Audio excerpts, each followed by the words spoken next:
Have you ever wondered why you're told to look up and over the fence while you're jumping? Or why your mind sabotages you in critical moments? Well, while our brains are powerful, the way you use your brain while you're riding could literally make all the difference. So this is a bonus tip in my series that dives into the brain specifically and how to focus on your brain and use it to your advantage. Because this is going to affect you not only on the ground, but in the saddle as well. Instead of worrying about what could go wrong, imagine focusing on what you want to have happen. And it's not just motivational fluff. This is actual neuroscience that has been studied, and it can transform the way you ride. So imagine if you could identify where you and your horse are struggling with your partnership or with your riding without having to go to a competition or take a lesson. Because instead of guessing what's holding you back, I have 10 simple at-home, on-your-own tests that's going to give you clear and actionable insights into what you're currently struggling with. The best part is that these tests don't just improve your skills. They help forge a deeper connection with you and your horse for more successful rides, especially when you're under the high pressure of competition. So let's dive in. Hey guys, so welcome back to Team Fuego for 10 horse riding improvement tests for better skills and a stronger horse-rider connection. So in this series, we are going to explore 10 simple yet really powerful at-home tests.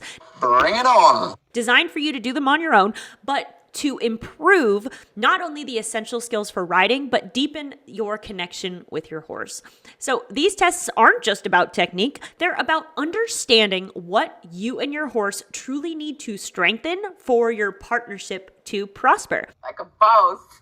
Whether you're preparing for your next show or just looking to build more trust and balance in your everyday riding, these exercises are going to help get you there, but more importantly, point out where you guys need to focus. So let's saddle up and start creating some better results and a stronger bond. This is going to be epic. So this is the surprise bonus tip in this series, and it's something that I just wanted to add in here because while all of the tests are very much physical tests, they are ways for you to literally go and literally do something and literally see if you're able to do it or not. And then by either being able to do it or not, that then says, okay, now do this physical activity to improve on that thing, right? So they were all very literal tests where it was like, here's how you actually become a better rider. Literally. I don't know. I should get like a nickel for every time I just said that word. Sorry about that. But here's the point. Because riding is not all about the physical. A lot of it is actually mental. And think about this. When was the last time your trainer worked with you on your mindset? Yep, that's what I thought. So when it comes to your riding development in your mind, this is something you have to do on your own. Now, I created an entire 5-part series called From Falling to Flying.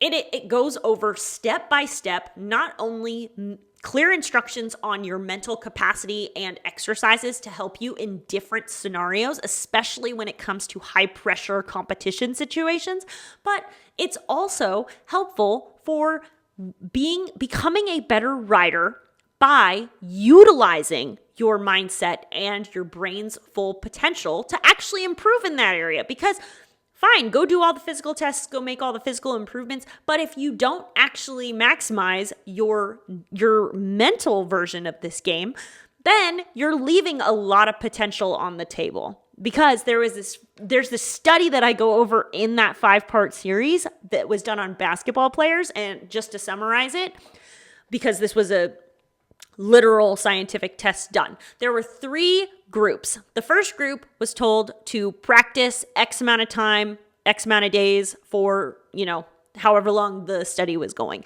The second group was told not to do anything. Sit on your butt, you're good. Third group was told not to pick up a basketball, but to mentally visualize they were all practicing free throws. So they were told to mentally practice. The interesting part, though, was what happened in the results. Because the first group that was told to practice like normal, they made a 25% improvement. Fair enough. Second group that didn't do anything, didn't make any improvement. No shocker there.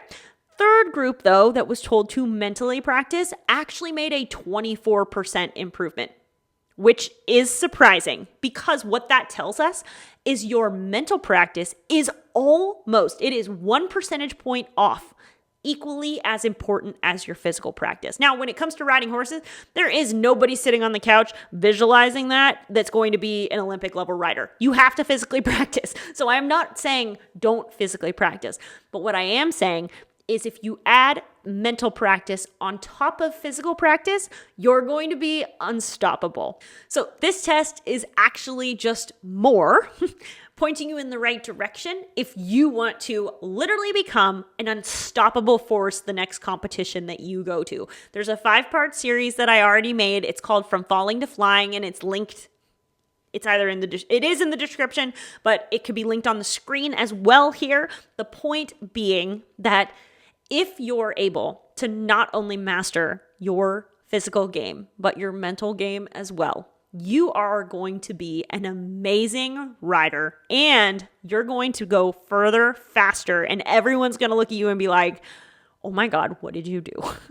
Please give us your secrets. To which you can then share the mental training that I created with them as well, because nobody's mental practice is going to outweigh the other person's mental practice. It's only going to be who does it and who dedicates the time to it. So, with that being said, I hope you enjoyed these 10 plus a bonus riding tips. There are 10 more if you haven't seen the rest of them, and they are linked down below as well. And so I hope you enjoyed this, and please, please, please let me know down in the comments how you did on your tests. I would love to hear how they went and which ones you liked and which ones you didn't like, because some of them are harder than others.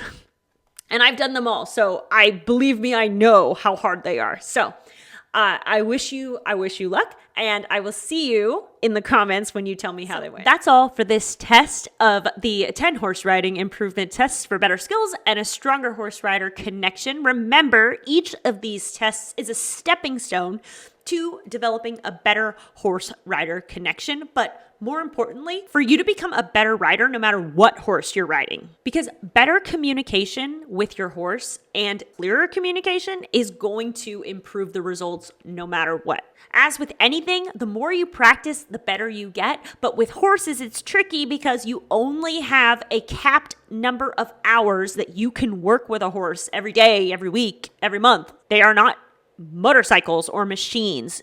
I know you know this on a deep subconscious level. You have to make incremental progress and know what the little things you can do, how that translates to the big steps you can take later. So don't forget to like, subscribe, and share this with one of your equestrian friends, because these tests apply to all types of riding. As always, happy riding, and I'll see you on the next test.